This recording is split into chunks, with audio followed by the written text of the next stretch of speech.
Are these people going to come to this country and bring the hatred and violence of another part of the world onto our shores? And if they are, they shouldn't be coming. It's that simple.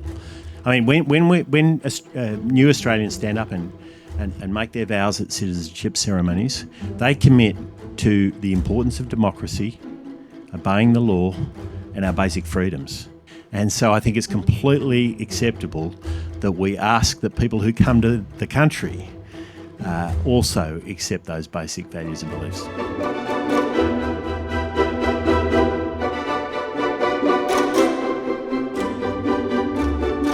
Well, welcome everyone.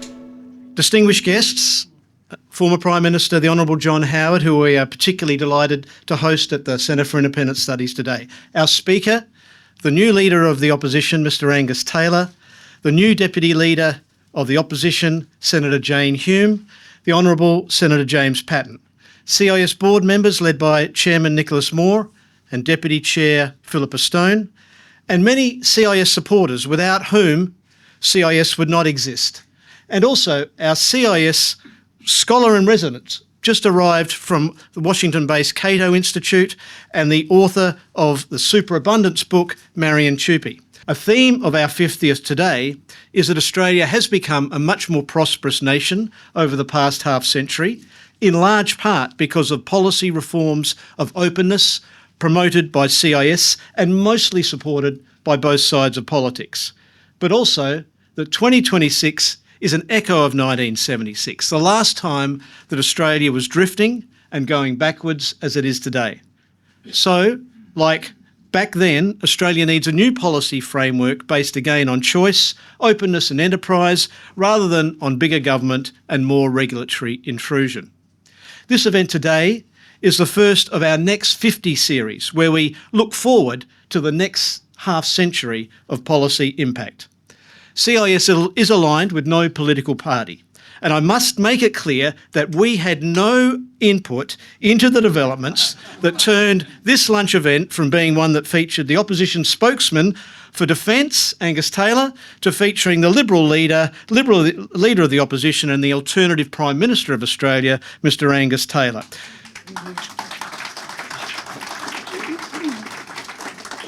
Now, while, as I say, CIS supports no particular party, it is clear that the basic messages from Mr Taylor since Friday have chimed with the established philosophy established by Greg Lindsay 50 years ago, and the new concerns flowing from events such as we've seen with the terrorist attack at Bondi. But it does come with a particular urgency. In his first press conference as opposition leader on Friday, Mr Taylor said that if an election was held on that day, the Liberal Party may not exist at the end of it. The plight of the Liberals, he said, was a result of not having stayed true to its core values, and it was a matter of change or die, and he was choosing change. So we are privileged to host Angus Taylor for his first speech as opposition leader outside the Canberra Parliament House bubble. And ladies and gentlemen, could you please welcome to CIS the Leader of the Opposition, Angus Taylor.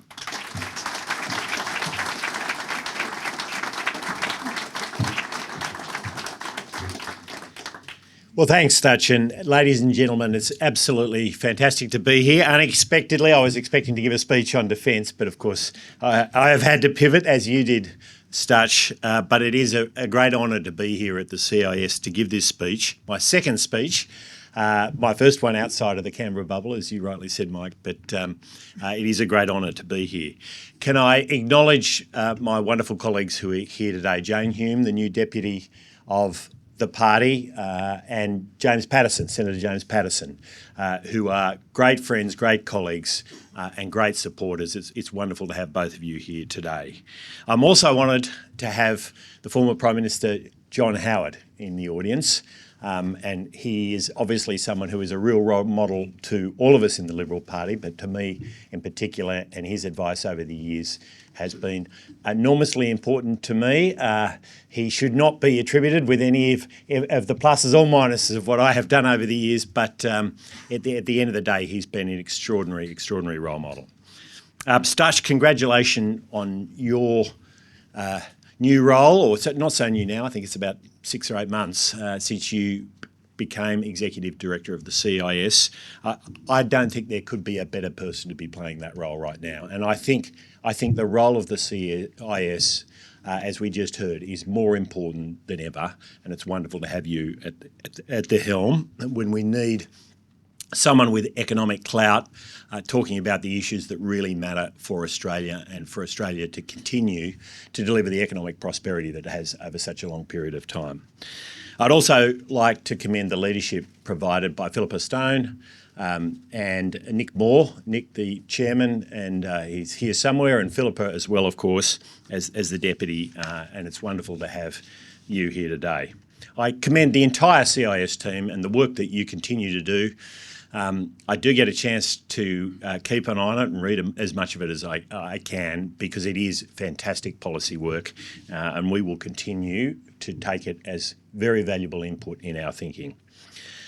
Can I also say that I have great gratitude for the work that's been done by the CIS over a long period of time, right back to 1976, and I've been following it since my days as an economics student all those years ago in the 80s at Sydney University.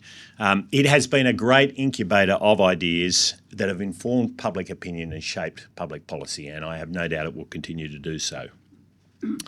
Ladies and gentlemen, I don't intend to speak at length today, and we'll save much of the discussion for the Q&A, but I do want to make some important points following up from my press conference on Friday about our country, where it's going, and about the resolve of the Liberal Party.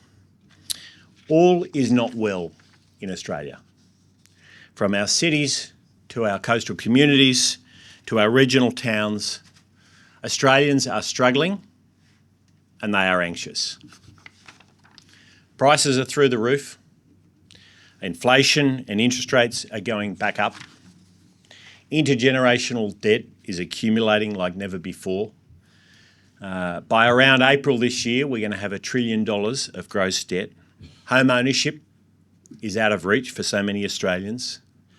Businesses, small and large, are being suffocated by red tape and militant unions. Industries are going overseas. Record immigration has been adding pressures to housing, to infrastructure, to services. Our borders have been open to people who hate our way of life. People who don't want to change for Australia, but who want Australia to change for them. Crime is widespread, and we've had the worst terrorist attack on our soil in our history, perpetrated by an Islamist extremist, or two. And our Defence Force is underfunded for the dangers of our times. Labor promised that we would be better off under a Labor government, but Australians have seen the exact opposite. Australians are seeing affordability, aspiration and opportunity evaporate.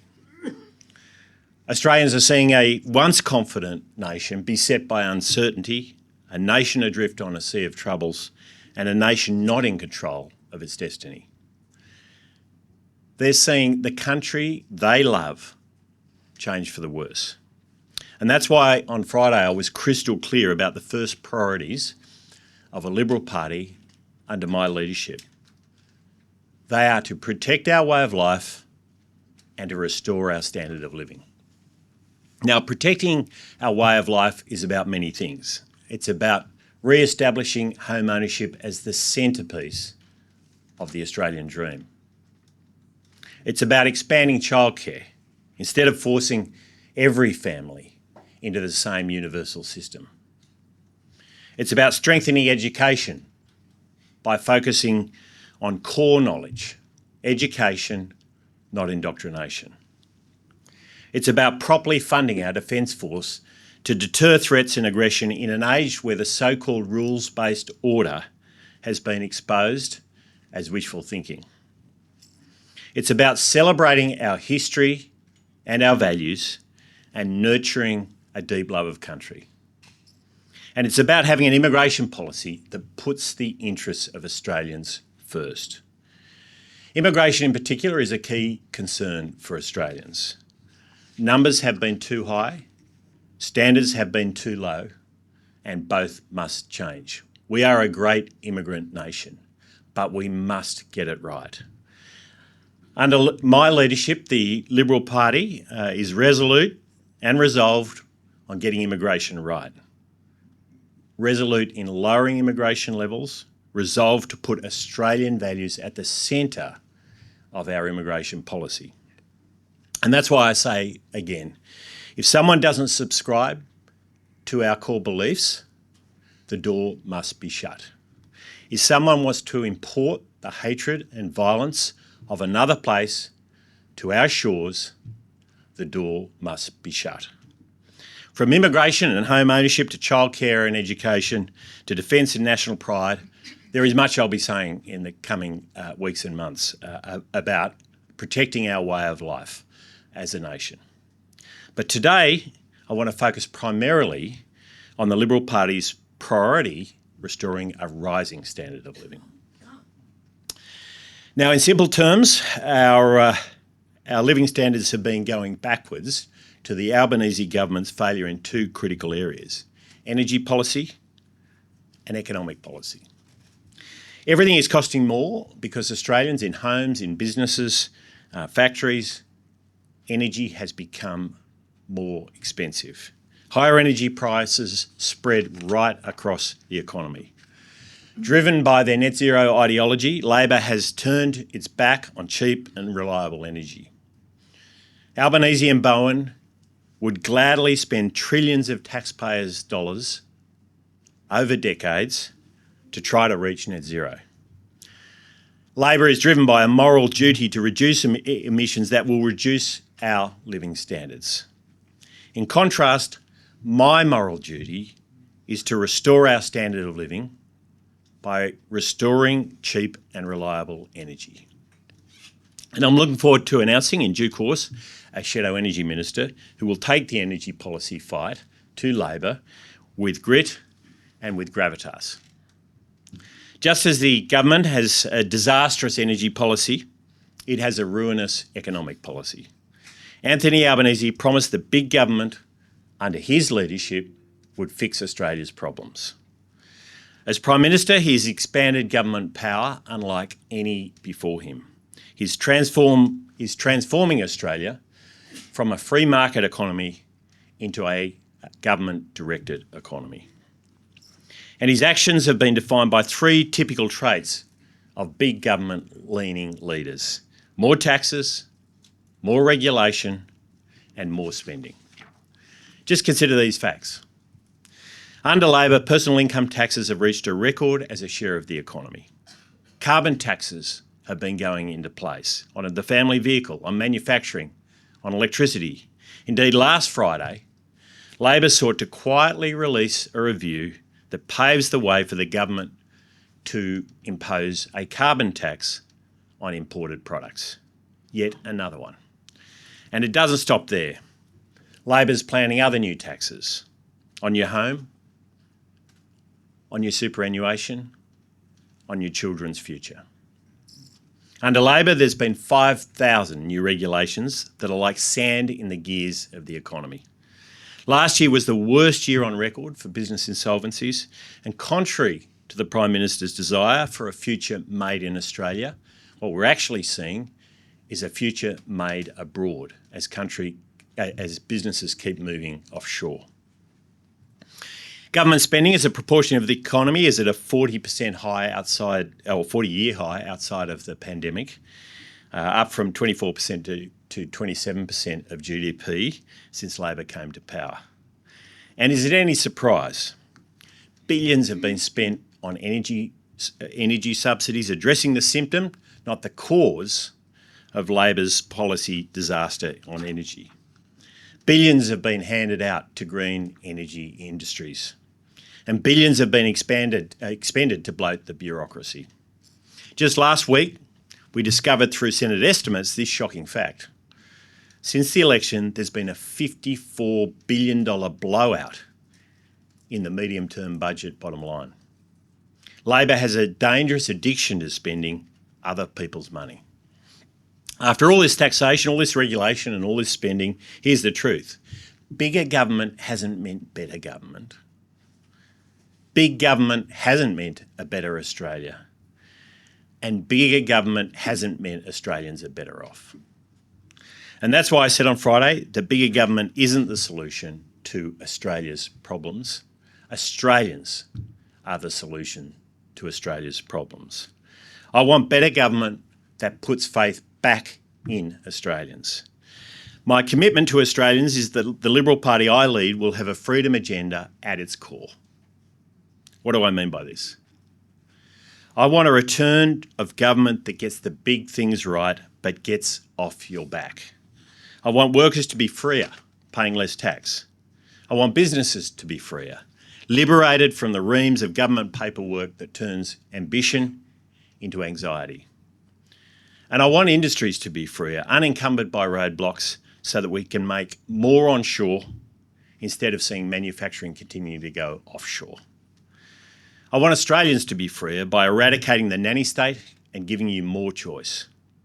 By reviving our freedom, we can enable a revival of investment and productivity and restore the conditions and confidence that will grow our economy and restore our living standards and a rising living standard. As I said, under Labor, the scales have been tipped towards a state-directed economy. This must be flipped back, and that means there's a need to reduce wasteful government spending.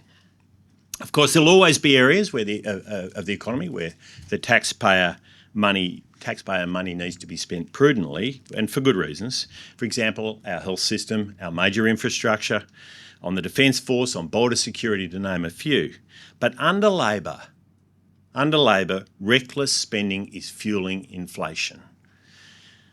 A link that's been confirmed by the Reserve Bank Governor in recent days, and a reason why the RBA recently raised interest rates. We know that government must live within its means so that Australians have the means to live. And right now, Australians don't have that means to live because we have a government that is not living within its means. American economist Thomas Sowell wrote that the big problem with money created by government is that those who run the government always face the temptation to create more money and spend it. The Albanese government has succumbed to this temptation. Everything is costing more for Australians, not only because energy is costing more, everything is costing more because government is spending more. The more Labor spends, the more prices inflate, the more you pay for your groceries, for your rent, for your mortgage, for your children's school fees, for insurance, and that's why Labor's reckless spending must stop. In the recent AFR column, reporter Luke Kinsella noted that out of 35 advanced economies, Australia is only one of 9 that lacks annual spending reviews. Many economists are rightly calling for a spending review, especially one conducted independent of Treasury and Finance. It's hard to see such an independent review proceeding under Labor, and frankly, we cannot wait for a new government to arrest the right wasteful spending that's hurting every Australian. Something needs to happen now. Now, in wartime and in crisis, there is a precedent for a government and opposition to set aside their differences for the good of the nation. In World War II, Robert Menzies and John Curtin formed an advisory war council. John Howard worked to support major economic reforms of the Hawke-Keating government, reforms that he had proposed when he was Treasurer. Together, they set Australia up for 3 decades of prosperity. The lesson is that setting up a prosperous economy requires us to put Australians first, not politics, not egos. And it's in that spirit that I wrote to the Prime Minister, Anthony Albanese, yesterday, proposing the establishment of a bipartisan task force on spending restraint. A task force comprising equal numbers of government and opposition members. A task force with the objective of identifying and agreeing to practical measures to reduce inflationary spending and commence budget repair. A task force about restoring spending discipline, not reaching deeper into the pockets of hardworking Australians. Any measure that could be agreed to would remain subject to the usual parliamentary and party processes. Now, in making this proposal to the Prime Minister, I was clear-eyed. We won't agree on everything, given our respective party philosophies. But we shouldn't shy away from the opportunity to try to identify measures on which we can agree. Now, I note the Treasurer has been very thin-skinned about this morning and rejected the proposal. I'm not interested in the Treasurer's ego. I'm interested in fighting for hard-working Australians.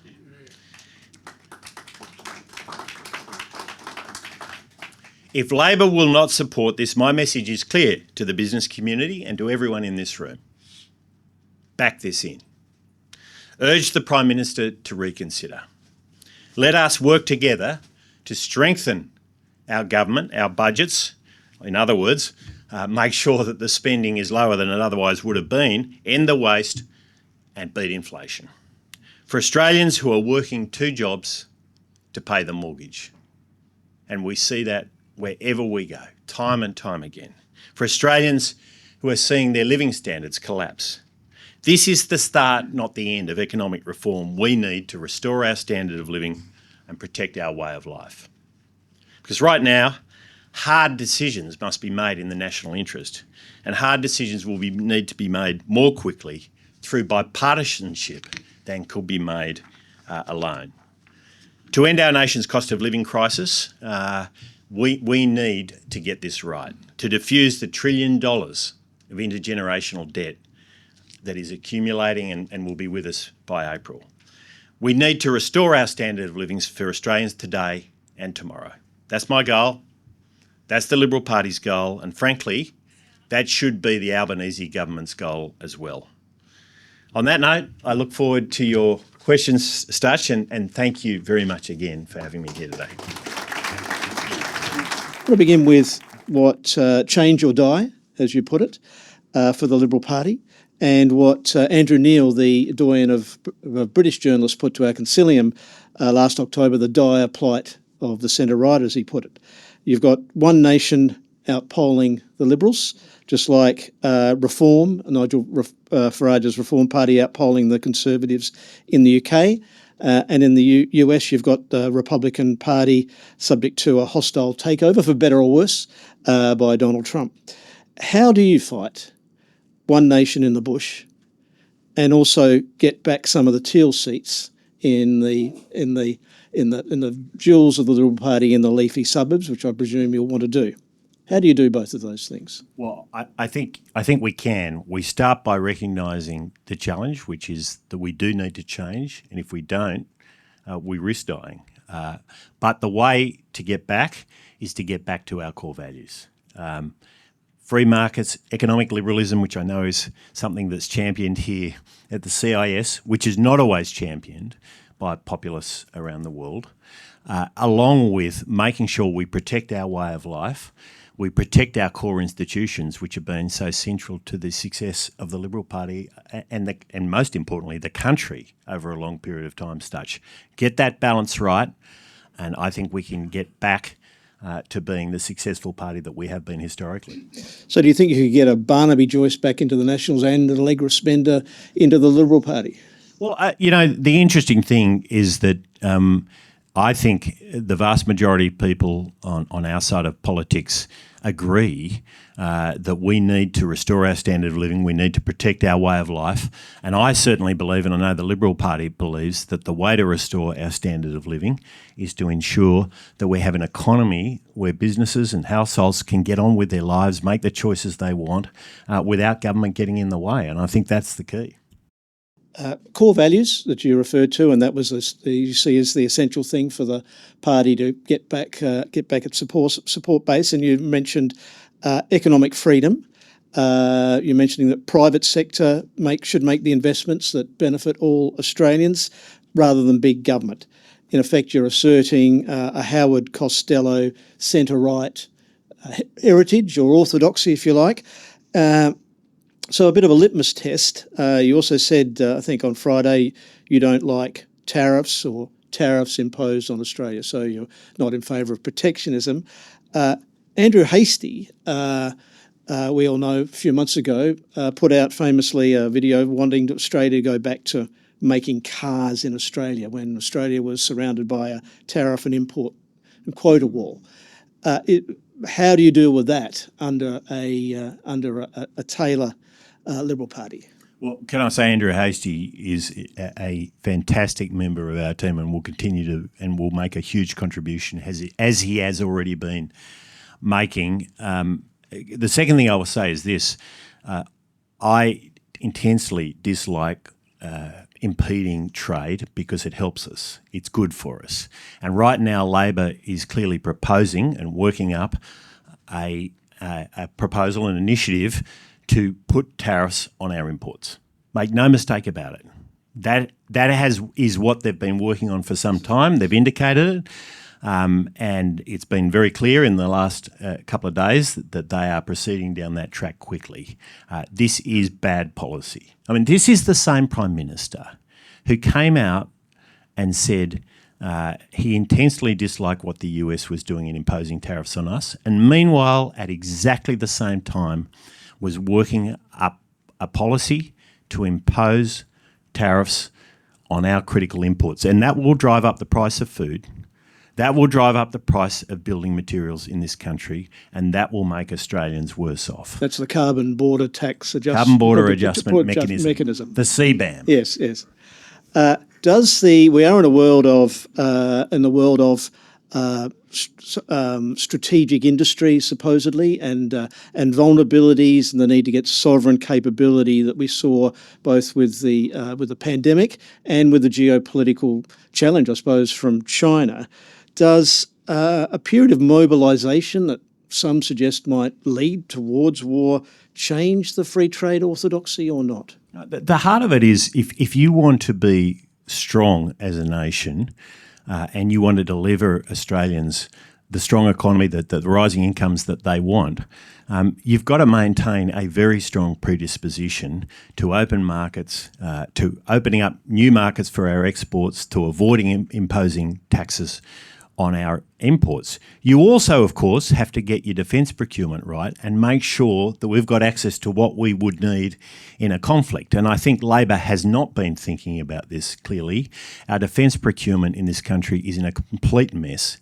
It needs to be fixed. Countries around the world are changing on this rapidly. We've seen it in the Ukraine. We've seen it in Israel. We're seeing it in the US and UK as they're responding to new pressures. And we must do the same, and we must do it quickly. Labor is failing Australians on this important job. So I'm starting to give the speech. That was the speech you were going to give on Friday. Now, tax and spend. You've talked about big government and obviously the increase in the size of government. And I think you've said the bracket creep continues to erode Australians' incomes. And we're seeing inflation erode Australians' incomes as interest rates are rising. One of the big mistakes I think you've acknowledged from that you took as opposition Treasury spokesman to the last election was to go with a higher income tax burden than the Labor Party. That was a big mistake. So in October, when Susan Lee appeared in this very spot, she committed a coalition to tax cuts at the next election. Unlike, for example, the Abbott government didn't go to election promising tax cuts. Are you at least matching what Susan Lee took to promise you'll have tax cuts at the next election? It's a little unfair to Tony because he was proposing a cut to the carbon tax and the mining taxes. Yes, cut the taxes was one of the slogans we all remember well, and there was a substance to that. Yeah. But look, we will come forward with a strong lower tax package. That absolutely must be what we take to the next election. We've made the very clear mea culpa on the mistakes of the last election campaign. I think it was important to do that. But we must be the party of lower taxes, which also means we must be the party the party of spending restraint. And that's why we have said what we've said today, what I've said today. There's an opportunity for Labor to work with us on this. And I urge all of you to encourage Labor in any way you possibly can to get on board. I think bipartisanship would be a good way to achieve this, but meanwhile, we'll be making sure that we can take a strong package to the next election. So that would mean, when you say package, it means lower income tax. Yeah, I'm not going to get into all the details just now because we've got a way to go. But lower taxes is clearly what. Look, can I say something about bracket creep? Jim Chalmers pretends that he really hates inflation. But when inflation goes up, his revenues go up. Make no mistake about this. Inflation allows government to take from households and give to government. And bracket creep is the way that's achieved, and the government is loving the extra revenues. They're certainly spending it very happily. So you've mentioned bracket creep. Does that mean that, and I know you can't announce your tax policy now, of course, you've got to go whole of process, but that tax indexation, which I think was under discussion during amongst you and your colleagues in the last election campaign, is that potentially on the table as just a structural discipline on the size of government? Well, lower taxes is the starting point. But can I also say lower inflation is also the starting point, because that means Australians get taxed less. And I think that's a very, very important part of the package. Now, when you say that the Liberals under you will oppose Labor's tax increases, such as we're now seeing what's being floated clearly to increase the capital gains tax in effect on housing and other investments, what that does is that it does give, if they go ahead with that, it gives Labor extra revenue, of which you might not be able to pocket if you say you're going to get rid of it. And in turn, it gives Labor more revenue to, if they want, offer bigger income tax cuts than you might do, and given the experience of the last election. Is that a problem? Well, I tell you what's a problem with their proposed taxes, Stutch, is that they are proposing to hit Australian homes with an extra tax. That's what they're proposing. Now, there's lots of people in this room who've not got more than enough experience in business and economics to know that the best way to make housing in this country more affordable is to have more houses. But if you want more houses, you don't put an extra tax on houses. But that is exactly what Labor is proposing to do. This is a really serious mistake. It's classic Labor.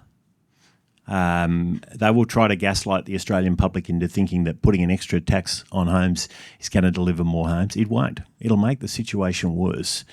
Right now, they are missing their housing targets by a long way, and this is only going to make the situation worse. I bet there's some in Jim Chalmers' office might be saying, well, let's counter that by cutting the capital gains discount and just for established homes and not for investment in new homes, capital gains on new homes, and let's take the money and offer cut an income tax at the bottom end of the scale. They might counter with that. Well, a new home becomes an established home very quickly. So if you put a tax on homes, you're going to get less homes.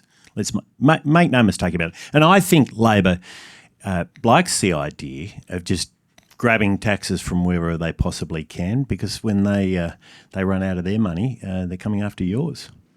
Now, if you are going to cut taxes more than Labor, of course, and you're going to make government live within its means, and clearly government isn't living within its means, and we've got a decade of projected deficits. It's a very big job, a structural deficit imposed on the budget, and with, as Robert Carling has demonstrated, the CIS as a real culture of dependency with middle-class welfare. Cutting government spending, that's the hard part. You know, the Abbott government found that. The 2014 budget went down terribly. How differently can you make the government's cutting task? How can you make that politically saleable? Well, the first is to make it encourage the government to take up our offer of a bipartisan task force to work on initiatives that can restrain spending. I mean, it seems to me to be an obvious thing to do. Now, we did do some of this in the last term, where we said very early on, with the NDIS in particular, that we should work together. And it wasn't until Bill Shorten was about to leave the parliament and realised he hadn't fixed some of the problems he needed to, he put his hand up and he said he'd work with us. So it can happen. I strongly encourage the government and anyone who's talking to the government to get them to sit down and put this task force together and work on it. Absent that, we'll continue to work on identifying government waste. There's a lot. I mean, building tens of thousands of kilometres of power lines to nowhere, frankly, right now is not what we need. It's only going to make the energy system more expensive and is going to drag down the government budget. And there's lots of examples like that. I mean, I think some of the green hydrogen slush funds, for instance, are really not delivering. Some of the manufacturing slush funds that are not delivering any manufacturing. I mean, this is not what we need right now. We need to be prudent with every dollar of taxpayers' money.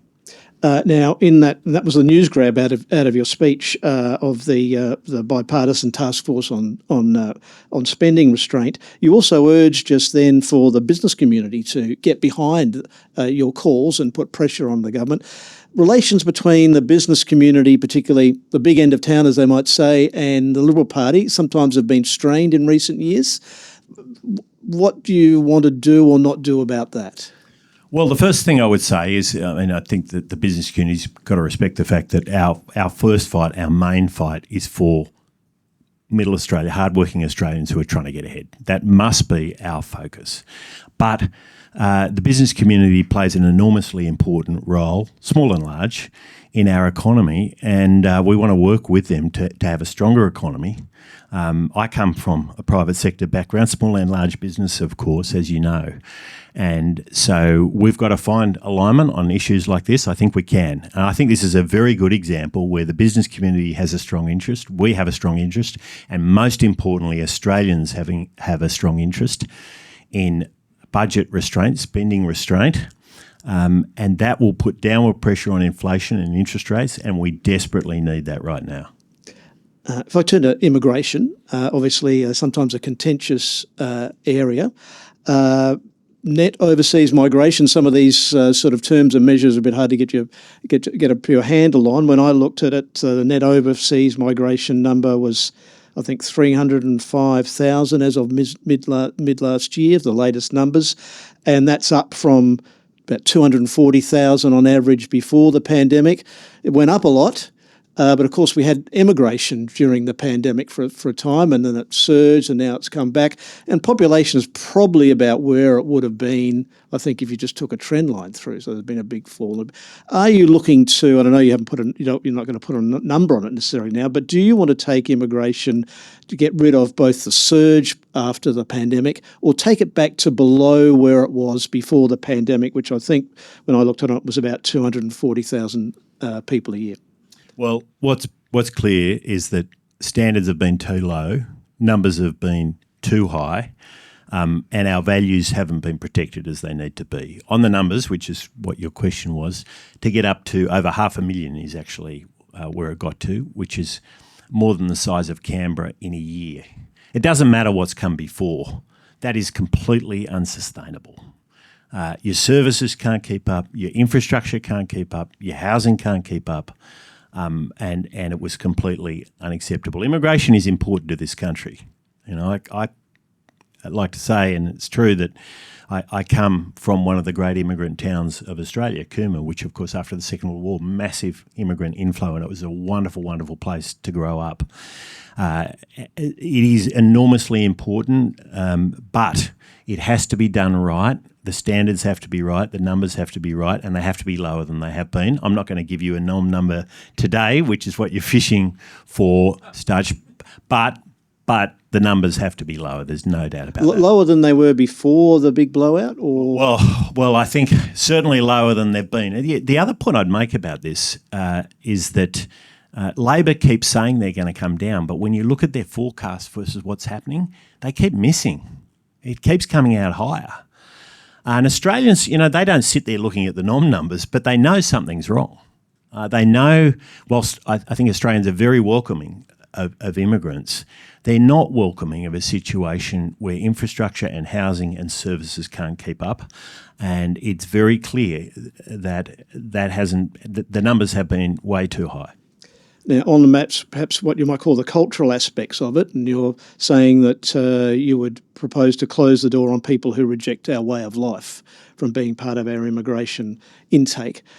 We had Alexander Downer here the other night with Prime Minister Howard launching the biography of himself, and in that book he says that the Liberal Party is the party of immigration in Australia, going back to the Menzies years. And there is in these anti-mass immigration rallies, there's been some who have sort of targeted, for example, the Indian community as being someone there's too many Indians coming to Australia. And Jacinta Price, one of your, who's well known at CIS, got caught up in that a little bit. But people like the Indian community you'd think would be one of the communities that the Liberal Party should be targeting to vote for them, because they're sort of pro-small business, pro-education, pro-family, this sort of thing. What do you say about that distinction? Well, I have great sympathy with what you just said. I have a big Indian and Nepalese population in my electorate. Jane and James and myself were there yesterday at Oran Park talking to members of that wonderful community. We shouldn't discriminate based on race or religion, but we should based on values. If people want to come to our country who do not believe in democracy, who do not believe in obeying our laws, who do not believe in our basic freedoms, we should shut the door. We should shut the door. So this is values-based, and it must be values-based, not based on any particular race or religion. And so that, when you boil it down, is that really targeting radical Islamic, not wanting to damn any one religion or culture, but the radical terrorist part of that is what that means? We clearly don't want to let radical terrorist Islamist extremists into the country. I mean, that is clear. I think that's a very widely held view across the Australian community, including the Muslim community. So I think that is very clear, and we've had a terrible tragedy, of course, in recent times, not far from here, as a result of that extremism.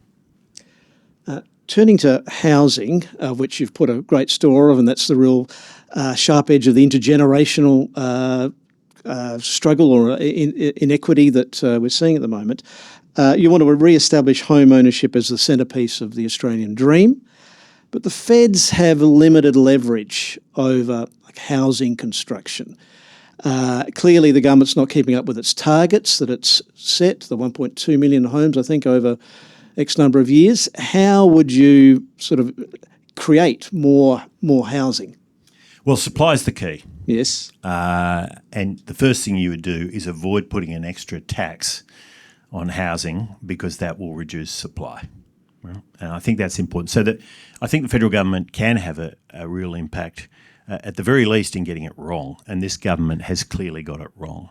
But there's lots the federal government can do. And again, in my electorate, not far from where we were yesterday, we've had massive growth in housing in the last 10 years or so.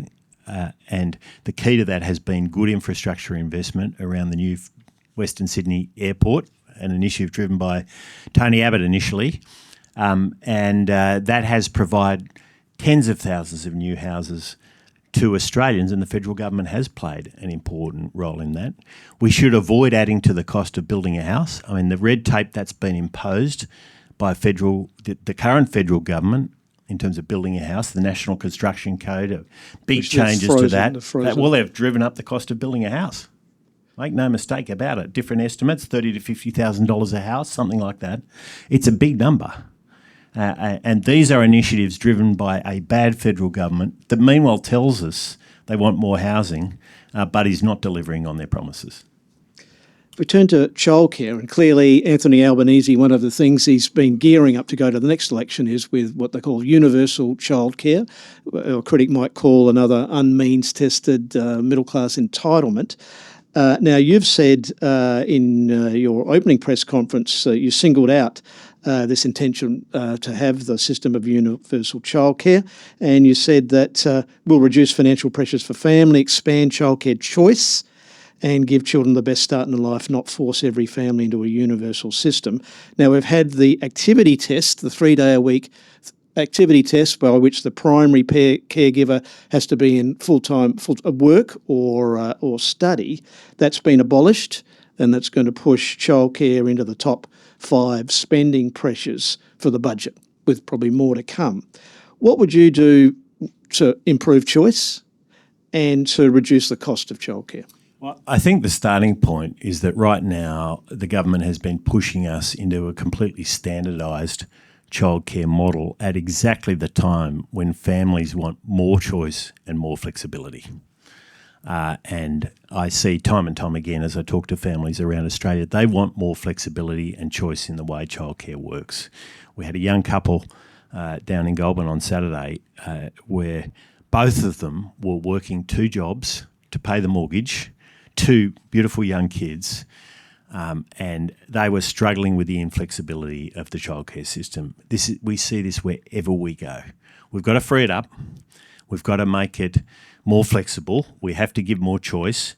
We'll say more about this in the coming months because it's an incredibly important issue for hardworking Australians. There's few issues that get people more energised amongst the young families, aside from the fact that their mortgage costs are going up under a Labor government that's lost control of interest rates and inflation. Turning to energy policy, where CIS energy team down here has done a lot of powerful work. You say you want to be based on common sense, not net zero ideology, and get rid of the bad carbon taxes on the family vehicle, on manufacturing and food. So are you saying that the coalition government would junk the so-called safeguard mechanism on the 200 biggest emitting facilities in Australia? Well, what we have to do is make sure it's not imposing costs on Australians, and it is right now. I mean, it's clear. It's a tax. That's how it's working. It's imposing taxes on manufacturing in this country. And that's exactly why the government is working up a proposal to impose tariffs on those products. I mean, they put a tax on Australian domestic manufacturing. They realise that's pushing manufacturing offshore. So now what they're going to do to compensate for that is impose a tariff which has to be paid by every Australian. This will be tariffs on key inputs to food, to building, to houses, and we're going to pay more for those things as a result.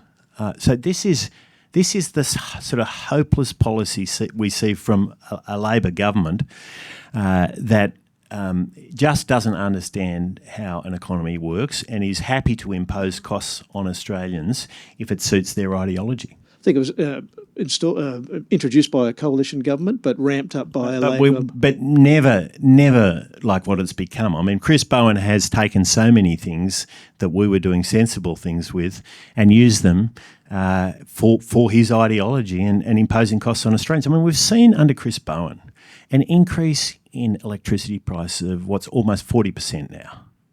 He's been in that role for the same time I was in the role, pretty much identical now. 40% increase from Chris Bowen, we got a 10% reduction. What he's injected into the system is his ideology and it's failed. So that has been the big policy promise of Labor, which has been broken. They said prices were going to fall. Instead, they've gone up. Australia's lost its clean energy cheap energy advantage. But how from here do you actually get energy prices down? Well, the key is to get all fuels into the system. What Chris Bowen has got so badly wrong is he looks across the different sources of energy. He says, I like that one. I don't like that one. I like that. That's not how you do it. You open it up. This is a country that has incredible resources. We should have amongst the most affordable energy in the world. But by restricting it in the way that he has and this government has, we pay more, and that's exactly what's happened. So all sources, and I think you've confirmed that, and Senator Hume, of course, has proposed to allow nuclear energy in Australia. The coalition went to the last election on that. I think it was a $600 billion bill that was claimed to have been the cost of that, and you got smashed on that. You're open to nuclear, the big power stations, the small modular, what sort of thing? Well, what I'm saying is we should have every fuel source in the mix. Now, we also have to respect the fact that the market has to make the choices as to which ones it wants to use. And that's important. The private sector has an important role to play in all of this. There'll always be a mix of public and private sector in our energy system, but those choices need to be commercial. They need to be based on the economics, and we should respect that. I'll just ask one before I go to the CIS regulation and compliance, and you talk about the page after page of new legislation and regulation. It's going to be a big focus of CIS under our productivity and prosperity agenda. What mechanism will you employ, do you think, to wind back what people call the thickets of red tape that are stopping the abundance or the superabundance from that Marion Tupy writes about? Yeah, what we have right now is a superabundance of regulation and regulators in the country, and that's what's got to go, Mike, and that has to be our focus. There's lots of mechanisms that we'll consider and have been considering. And I know Andrew Bragg's actually done some really good work to date on this, and will continue to build from that work. Can I say, though, it's not just about getting rid of legislation and regulation. It's also about changing the way our regulators work. And Labor has been adding new regulators. We added regulators just last week to our economy. And every time I seem to turn up in the parliament, there is another quango being created by Labor. This is a quango-led recovery, I think. And we've got to stop that. But we've also got to say to our regulators, you have a responsibility not just to deliver the regulatory outcome, but to deliver a strong economy, as much choice and freedom as we can possibly get. And to not make life harder for households and businesses than you absolutely have to achieve your regulatory outcome. And that kind of focus for our regulators has not been the focus of this government. This government's been adding resources to them, and oblivious to the fact that those regulators then stop the growth in the economy, stop rising incomes, stop investment, stop productivity, and they're all the things we're going to need to have if we're to restore our standard of living. Okay, we'll start with Parnell McGuinness from CIS. Hi. Look, I've been following the childcare debate for a long time, and I'm really interested in, I suppose what you're thinking is what you're hoping to achieve by moving from the one-size-fits-all model to a model which gives flexibility. Thanks, Parnell. Can I say, I think anyone who's been raising a family in recent years, or even thinking about it, will know just how difficult it's become, particularly if you're paying off a big mortgage, both parents are working, you may not have grandparents nearby who can play a role. It becomes incredibly difficult and incredibly stressful. And it's become more so as more people have taken on second jobs as well, which has become increasingly common. So flexibility is the key. Flexibility is the key. Our system has been moving away from flexibility, not towards it, which is an extraordinary thing, given how families have changed and evolved over recent years. So I think choice and flexibility is the absolute key. As I say, there'll be more to say about this in the coming months, and it's a big focus for us. But the focus on families and making sure they're in a position to live the lives they want to live and they have the flexibility they need has got to be the key. Yeah, I'm Peter Tulip, Chief Economist at the CIS. Mr. Taylor, you say you want to encourage home ownership. An obvious way of doing that would be allowing superannuation for housing, as you guys proposed at the last election, which is a policy that the CIS supports. The leading objection we get against that is that it's going to boost demand, which will put up prices for everybody else. And so overall, it doesn't improve affordability and it makes a lot of conditions worse. And we're seeing that at the moment in response to the government's 5% home guarantee. Do you think there's an argument that policies to boost home ownership should wait until you fix the housing supply problems first that you discussed earlier? Well, thank you, Peter, and for the question. And what I'll say is that you've got to get supply right. That has got to be the top priority. And supply is not right at the moment. We don't have that growth in supply we desperately need. The Labor government is failing to meet its own targets. If you get out and talk to developers and builders around the country, you hear time and time again, as many of you in this room I'm sure have heard, that it's just got too hard, too expensive to build a house that anyone can afford anymore. The cost of building, the red tape around planning, the challenges with getting access to infrastructure and services, it's just getting too hard. And that's why our kids are losing hope. I've got 4 kids in their 20s now, and their generation is losing hope. Well, that's not good enough. That's not the Australia I grew up in. So that's not the Australia I want. And so we've got to get the supply side fixed. And I accept the point that if you don't fix the supply side and then you start playing with other levers, it can have bad outcomes. So, former Liberal MP Gabrielle Upton. Thank you. Congratulations to you and also to Jane. Just a question. Everybody's having to belt tighten at the moment with interest rate hikes, and we've got a government that's talking about tax reform or hiking existing taxes, not actually reform. We wish they were. I'm just wondering on the government spend side, what are the options you might be considering? I know today you're not going to want to nail your colours to the mast, but, there's a range of options. Some governments go with actually putting a cap on public sector spend. Any ideas? Well, I think the first and most important fiscal rule of all is to make sure that your economy is growing faster than you're spending. And of course, as long as your economy is growing faster than you're spending, your budget position's improving and you're on your way to getting rid of a deficit and paying down debt. That's the key. Now, that means you do need to encourage growth as well as restraint in spending. You've got to do both. And that's why I made some of the points I have about red tape and investment and encouraging businesses to get out there. Because if we don't do that, it's going to be a whole lot harder to get to where we need to. But spending restraint, of course, is an important part of the formula. And there's no shortage of ways that a government can impose spending restraint. Fiscal rules are incredibly important. Matthias Cormann made sure in every cabinet meeting I went to with a spending proposal, he was relentless. And we need that kind of discipline. That is not there under Labor. That is not there. I mean, Jim Chalmers is always looking for something else to spend money on, and inflation has given him a whole lot of money to spend, and he's spending it. And that kind of discipline, or lack of discipline, is costing Australians.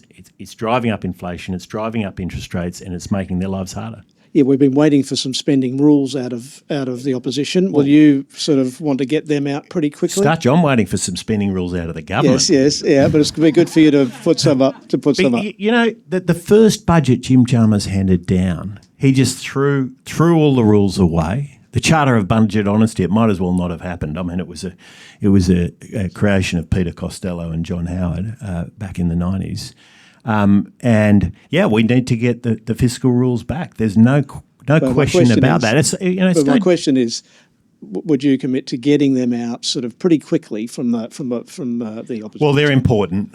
I recognise they're important, and we will have more to say about those. And I did last term, and actually, I stand by many of the things we said about the fiscal rules last term as well. Right, and thank you everyone for keeping your questions succinct and making them questions, not statements. And I'll throw quickly to Aidan Morrison.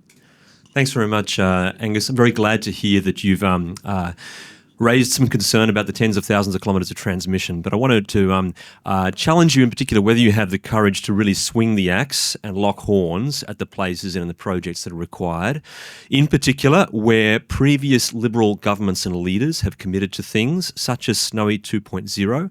Are you willing to forego the stranded assets and the white elephants that have been committed to by previous members of your own party?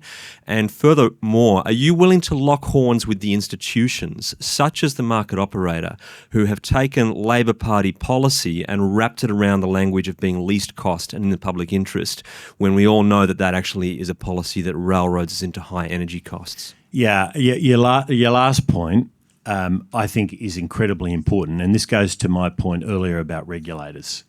We need the regulators to be focusing on the outcomes that matter to hardworking Australians. And of course, the outcome that matters most to hardworking Australians is affordable energy right now, and they are not getting it. They are not getting it. It's affecting our capacity as a country in manufacturing, in other businesses, in farming, you name it, because most businesses use energy, or a lot of it in many cases. And so we absolutely need to get the regulators aligned. I think that's across a whole range of sectors: energy, construction. I talked about the National Construction Code earlier. Financial services. I think we've seen overreach from regulators in recent times, and it's costing Australians more when they borrow money or they access capital from markets. So this is incredibly important to align the regulators. In terms of individual projects, not going to go into individual projects today, but every project must deliver. That's the key. And my strong preference has always been for the private sector to invest wherever that is possible. Jennifer Hewitt from the Financial Review. Hi, Mr. Taylor. You've obviously talked about immigration being not based on race or religion.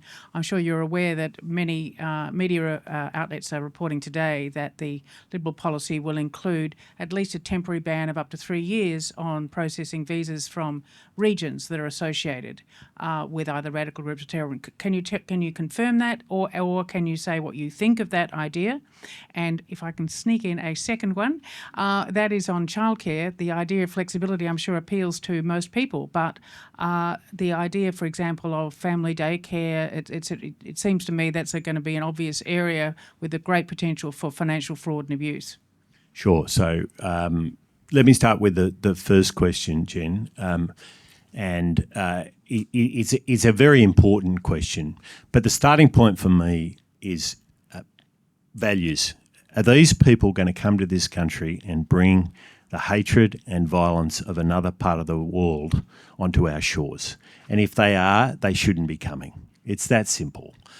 Now, there are clearly some higher risk parts of the world where that's more likely than others. That goes without saying. The key, though, is to have our intelligence agencies all over this, understanding where those risks are and advising the government to shut the door to people who are going to threaten our way of life, who do not accept our core values and beliefs.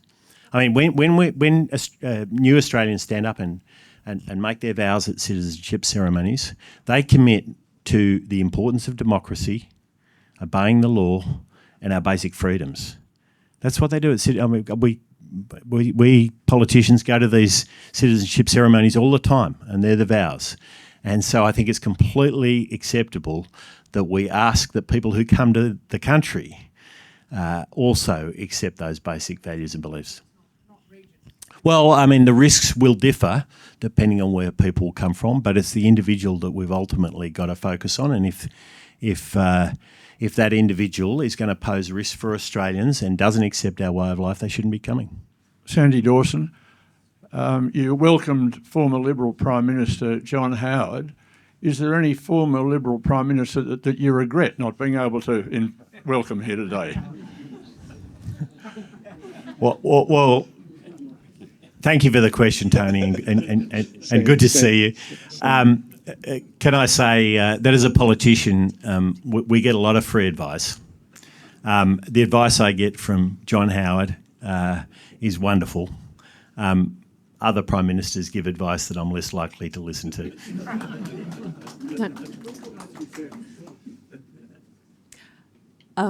Mr. Taylor, industrial relations doesn't seem to be very high on anyone's radar at the moment. We've seen the ACTU flex its muscles. We've seen the revelations around Victoria and the CFMEU. If you take a sector like defence and the sort of build that's required in defence, in construction, what do you see the risk of pattern bargaining is on the overall cost of, say, the build for AUKUS? Ticky followed it. Yeah, great question, Ticky, and I think you're absolutely right. If you look at Henderson, for instance, in WA, which is and Osborne, which was just announced on the weekend, these are hugely important projects. There'll be another one on the East Coast. We're still waiting to find out where it's going to be, a submarine base, of course. But these will be big spends, big projects, incredibly important to the future of our country, not just the defence of our country, but also the technology, world-leading technology that will be deployed in these places. And if Labor hands these projects over to the CFMEU, then heaven help us. I mean, seriously. This is a militant union that has been making it more expensive to build things in this country, and every single one of us pays the price for that. And so we will continue to prosecute the fight on this. Tim Wilson has been doing some marvellous work on this, but we will continue to prosecute the fight against a militant union that is, again and again, holding Australians to ransom. On industrial relations, the Liberal Party and the Coalition generally has not even engaged really heavily on changing the whole narrative of industrial relations in Australia, having one of the world's most prescriptive workplace regulation systems, which is very unique to Australia, and it's not even registered in the public debate that this is the case. What's your strategy to go and take that on? Well, the first thing we take on is unions who are acting against the interests of Australians. But I think this is very important, because I think what we've seen from the CFMEU in the construction sector is part of the massive challenge we have, not just on infrastructure but also on housing, and we have to fix that, Stutch, and that's why it is so important. It's why it's had so much focus from us. It's also true that we need to help to have a discussion with Australians about how, if we have workplaces where we can introduce new technologies and people's productivity can go out without working harder, we need to make sure some of those benefits go through to workers. And that idea, it's not a new idea, and this is not going into mechanisms, and I won't do that today, but we need to help people to understand that that's how we get a rising standard of living in our country that's sustainable over time. And I know this got you into trouble at the last election, but the idea that you can't take on Canberra fat cats being allowed to work at home 5 days a week, you can't take that on. Can you take that on? Well, can I say on the public service, the important point with the public service is that I think there's a lot of public servants out there who are passionate. I know there are a lot of public servants out there who are passionate about this country, want to serve this country, and want to deliver for our country in the areas they are in. And we have to make it easier for them to do that. In doing that, in making it easier for them to do their job, we take pressure off taxpayers and we get better outcomes. And that change, I think bureaucracy has been layered onto our public service time and time again, and Labor has been doing this at pace. We have to do better, and that means enabling public servants to do their jobs. And what, allowing their managers to manage? Well, I think we've just layered bureaucracy, one layer upon the other. Now, in the private sector, you can't afford to do that because your company goes broke. That's what happens. But we have to do better in helping public servants to be more effective and to get their jobs done, which is what they want to do. Thank you, sir, for your patience. Alan Sangster, member of CIS. Would you be able to get the immigration authorities to encourage builders to come to Australia, home builders? Okay, so thank you for the question. And this goes to the point I made earlier about numbers being too high, yes, but standards being too low as well. And part of standards is making sure that we're getting the skills we need and filling the skill gaps we have. Those occupation lists shouldn't be controlled by unions who are trying to prevent any kind of competition. They need to be set in a way which is right for the country. And I think that is a very important part of the standard setting process. Thank you. Now, we are coming over this side of the room for questions. So I've got a couple here, but we will have time for more. So please, sir. Thanks, Mr. Taylor. I'm Brandon Howe, reporter at Capital Brief. Just to touch again on the tax hikes that were taken to the last election, which you've accepted were a mistake. Labor has been attacking this in the last few days, even before you were officially elected to the leadership of the party. How politically damaging do you think this could be, and how do you intend to counter or shake off the criticisms of your record on economic policy? And apologies if I may squeeze in a second question as well. Just on energy, as Shadow Treasurer under Dutton, he proposed that a reservation policy might be put in place to ensure gas shortages on the East Coast don't come to fruition. Is that something that you still back, or perhaps a tax increase on gas exports to achieve the same effect? Yeah, so let me start with your first question. If Jim Chalmers keeps attacking me and our side of politics rather than fighting for Australians, I think it will be very politically damaging for him. But that's exactly what he's doing. And he should spend a little bit more time fighting for lower inflation and lower interest rates, because that's what Australians want from him. And that's what I'm going to be fighting for every single day in this job. On your second question, we need more gas. in our system. We need to get more gas out from under the ground. As the Energy Minister, I worked very hard to start opening up the Beetaloo Basin, making sure we were getting as much gas we can out of existing basins like the Surat Basin, Bass Strait, and that is one of the keys to getting prices down. I say we need the full range of fuel sources and more fuels. And gas is absolutely crucial because it's a flexible, dispatchable source of energy, and it can make a real difference. And in fact, it was crucially important in us seeing a 10% reduction in electricity prices in my time as Energy Minister. We saw a substantially larger reduction in gas prices because of that extra supply as well. And what will you be doing to counter some of the commentary from the Treasurer?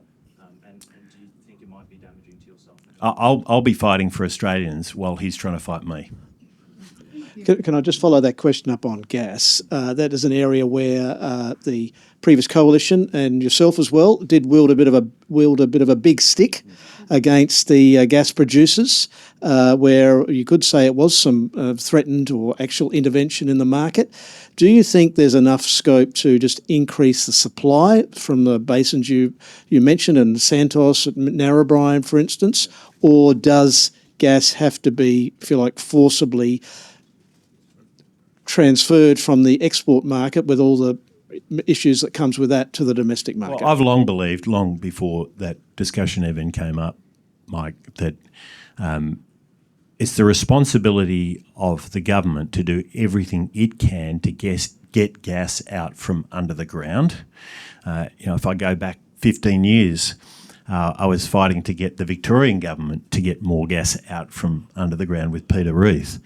That is absolutely essential, but if the federal government does that, it's also the responsibility of gas producers to make sure enough gas is going into the domestic system. And I think those two things can live together very happily, but it is essential the federal government play its role in supporting gas producers to get gas out from under the ground. We have a massive amount of gas in this country. We're not making use of it as much as we could, and we need to. And do you think the government's changes to the Environmental Protection Act have significantly reduced some of the barriers to investment and development of the gas fields? Well, what we see time and time again is this government using the EPBC and other acts to make it harder to invest. And we've seen that time and time again. So you'd look for a further change in that area? Yeah, we want to make it easier to invest in this country. And it's got harder. You only have to look at what happened at Blaney with the gold mine there a couple of years ago to see what this government has done to curb investment in important projects. So I was in Blaney over the Christmas period, and that's a town that was expecting to have a big burst of economic growth, and then it's just stopped because of a bad decision from the federal government that doesn't respect the importance of private sector investment to economic growth. Angus, Alan Young speaking. Policy is really important, especially here at the CIS, but I think you'll be first to agree that good policy doesn't always guarantee success. So ultimately you need half the people to like you. How do you make half the people like you? Well, I tell you, without directly answering that question, what I want is half the people, plus I'd like more than that, of course, to say we're fighting for Australians and we can deliver a restoration of their standard of living and protection of their way of life. And that's what they want to see in here right now. I know we have a lot of work to do to restore confidence in the Liberal Party and to convince people that the Liberal Party is the party that can achieve those outcomes for them. But I'm going to be fighting every single day to demonstrate that we can do that, and fighting for hardworking Australians to deliver what they want to see of this great nation. James Morrow. Thanks, Stutch. Thanks, Angus, for your time here. I'll be very brief here. Just had a question about immigration policy. Now, the Prime Minister is very fond of saying that diversity is our strength and that Australia is a multicultural nation. Would your immigration policy reaffirm that multicultural compact, or would you place more of an impact on that dirty word assimilation? Well, James, thank you for the question. Can I say the starting point here is we want uniformity on one thing, above all, that people who come to this country adopt our core beliefs and our core values, our belief in democracy, our belief in obeying the law, our belief in basic freedoms, and that clearly has not always been true in the past. And I think that has to be the focus, and that's a piece of uniformity I think we can all agree on. Trevor Rowe has been patiently waiting down here. Good, thank you. Angus, look, congratulations on your appointment. And I thought Jane, my old colleague from Rothschild, did a great job on the ABC interview, which she talked about productivity. She did a great interview. Now, but my question is this. I've been an advocate of getting policy out there, to have the debate about policy, substantive policy, not broad statements about intentions. Are you going to release a lot of policies fairly quickly?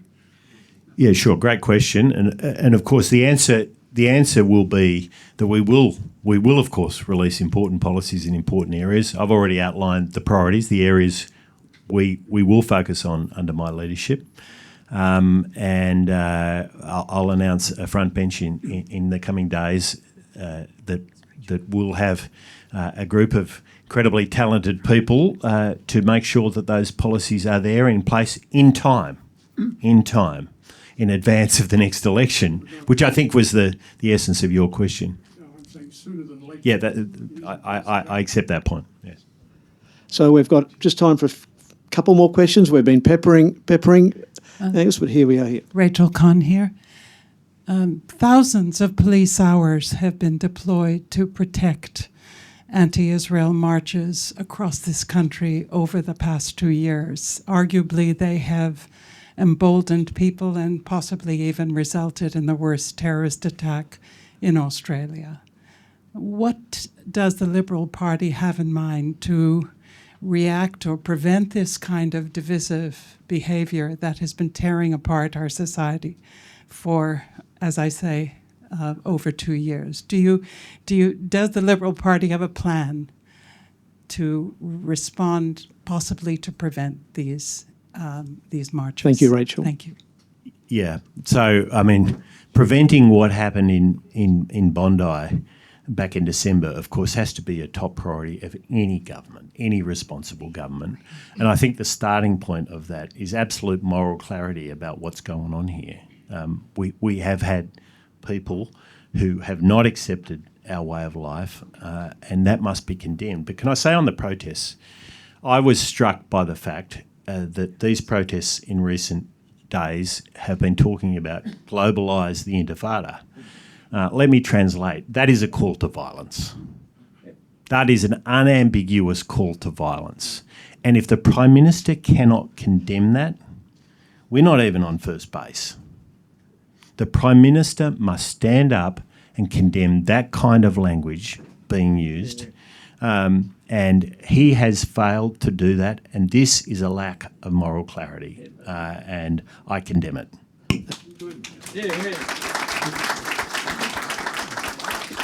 Thank you, Rachel. Thank you, Rachel, for your question, and that came from that globalised intifada came from Grace Tame.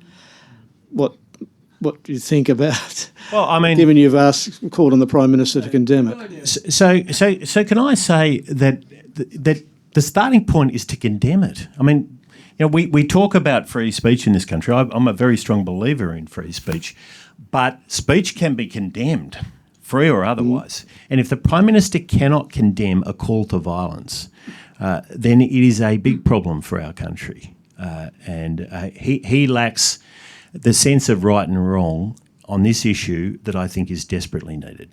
So you might stop short of making it illegal, but still be able to condemn it to show political leadership. So that's my point, is that it doesn't matter what your view is about whether it should be legal or illegal. If the Prime Minister can't condemn it, we've got a big problem.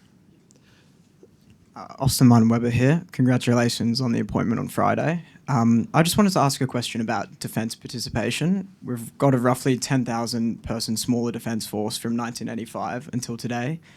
What specific policies do you have to increase participation in the Defence Force and make it particularly appealing as a career for younger people? Thank you. Yeah.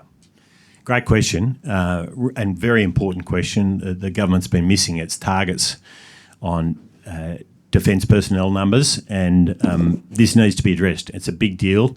Attracting younger people to our defence force. We're attracting amazing younger people to our defence force, but we need more. I am a very strong supporter of the ADF gap year, which is a great success, but still small numbers.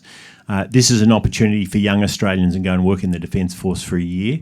It turns out that the vast majority of them stay.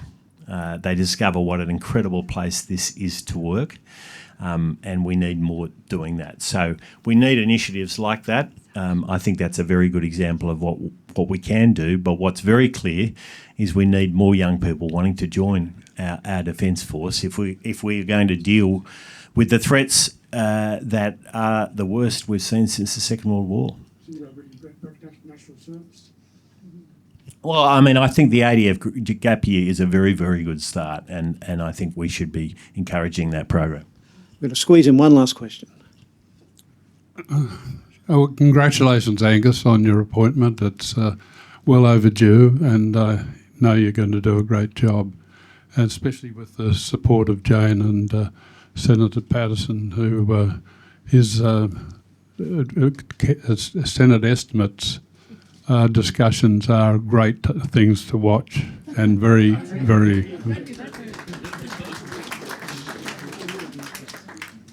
I have discussions with people from the left quite often, and I say, can you help me? Can you tell me one policy that in the last 4.5 years the Labor government has brought up that doesn't just help their re-election or help the unions?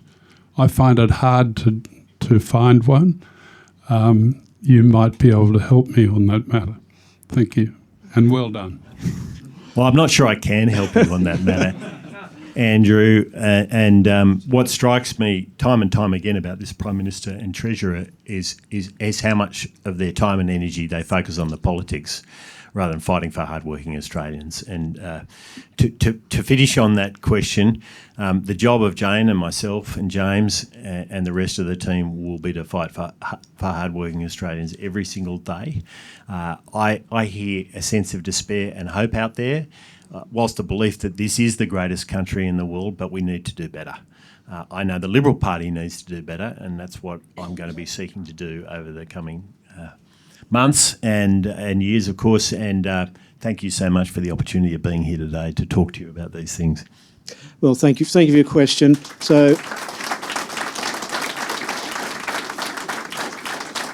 Angus, thanks on behalf of Chairman Nicholas Moore and the board and all the staff here at the CIS. Thank you very much for coming along for your first address as opposition leader outside the Canberra bubble.